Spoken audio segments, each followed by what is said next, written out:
नमस्कार मंडळी, स्वागत आहे तुमचं स्वामीज किचनमध्ये। आज आपण बनवणार आहोत हिवाळ्यात सगळ्यांचा आवडता खमंग आणि सुगंधी गाजर हलवा, अगदी सोप्या पद्धतीने घरच्या साहित्यामध्ये आणि परफेक्ट चवेसह। चला तर मग सुरुवात करूया आजची मस्त रेसिपी। गाजरचा हलवा बनवण्यासाठी इथं मी अर्धा किलो गाजर घेतली आहेत। ही गाजर स्वच्छ धुवून पुसून घेतली। आता याची आपण साल काढून घेऊया आणि नंतर याला किसून घेऊया। तर इथं बघा अशी पूर्ण साल काढून घ्यायची आणि नंतर याला किसून घ्यायचं। आता बघा मी पूर्ण गाजरची साल काढून घेते आणि नंतर याला किसायला घेते।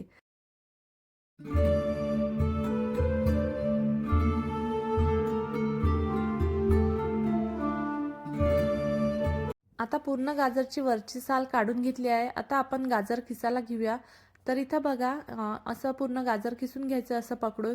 जर आतमध्ये याचा पांढरा भाग असेल तर तो तसाच राहतो, आजूबाजूचं पूर्ण किसून घ्यायचं। पण हे बघा इथं मी एक गाजर घेतला आहे, त्या गाजरमध्ये नाही आहे तो पांढरा भाग, म्हणून मी आता असं किसून घेते आहे।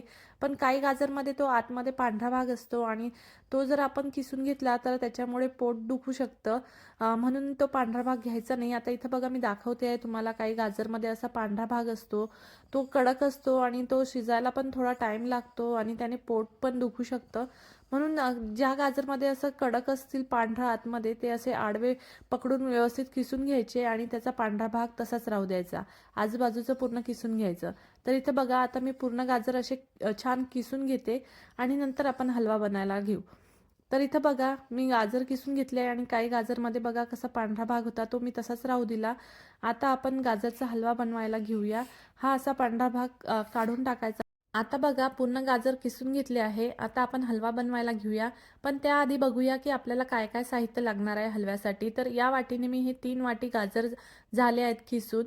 थोडेसे ड्रायफ्रुट्स लागणार आहे, काजू, बदाम, पिस्ता, तुम्ही तुमच्या आवडीनुसार ड्रायफ्रुट्स घेऊ शकता।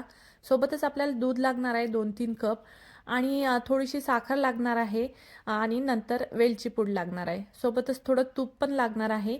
तर आता बघा इथं मी एक खोलगट पॅन तापवायला ठेवला आहे। आता पॅन तापला की याच्यामध्ये 2-3 चमचे तूप घालूया आणि नंतर आपण किसून घेतलेले गाजर घालायचे आणि गाजर छान मंद आचेवर 4-5 मिनिटं परतून घ्यायचे। त्यामुळे काय होतं की गाजरचा कच्चा वास निघून जातो आणि गाजर छान व्यवस्थित शिजायला मदत होते। तर इथं बघा आता हे 4-5 मिनिटं छान मंद आचेवर परतून घ्यायचे। जोपर्यंत कच्चेपणा जात नाही तोपर्यंत छान परतून घ्यायचं। आणि माहिती आहे का, गाजर घेताना गाजर जितकी ताजी असेल ना तितका हलवा छान जास्त चविष्ट होतो, म्हणून कधीही ताज्या ताज्या गाजरचा हलवा करायचा। आता गाजर छान परतून झाले आहेत। याच्यामध्ये आपण 3 कप दूध घालून व्यवस्थित मिक्स करून घेऊया। हे दूध बघा मी साईडला छान गरम करून घेतलं आणि आता याच्यामध्ये घालते आहे, व्यवस्थित मिक्स करून घ्यायचं। आता सर्व मिक्स करून झालं की दूध मंद आचेवर आटू द्यायचं आहे आणि मध्ये मध्ये हे सर्व मिक्सचर हलवत राहायचं आहे। आणि खरं सांगू का, हलवा बनवताना थोडा पेशन्स लागतो, पण शेवटी रिझल्ट मात्र एकदम छान येतो। आता बघा दूध थोडंसं आटायला लागलं आहे आणि इथं ना मध्ये मध्ये मी थोडंसं चमचा फिरवते, कारण साईडनी पण हे दूध थोडंसं त्याची साय असते ती लागते, म्हणून मध्ये मध्ये येऊन थोडंसं चमचा फिरवायचा, किंवा खाली पण ते लागू शकतं, म्हणून मध्ये मध्ये मस्त चमचा फिरवून घ्यायचा। आता बघा आपल्या हलव्याचं दूध थोडं आटत आलं आहे। आता आपण याच्यामध्ये साखर घालूया।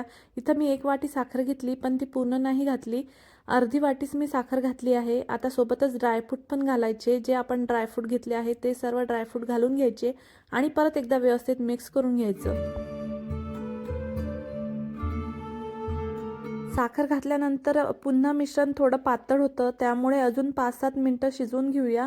इथं बघा मिश्रण थोडं पातळ झालं आहे साखर घातल्यामुळे। आता इथं मी वेलची पूड घालते आहे आणि व्यवस्थित मिक्स करून घेते आहे। 5-7 मिनिटं अजून शिजवून घेऊया याला आपण।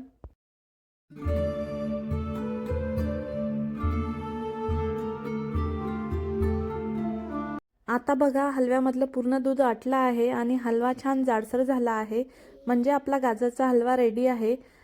आता इथं वरून तुम्ही थोडं तूप घातलं तरीही चालते। बघा किती मस्त हलवा झाला आहे, छान क्रीमी।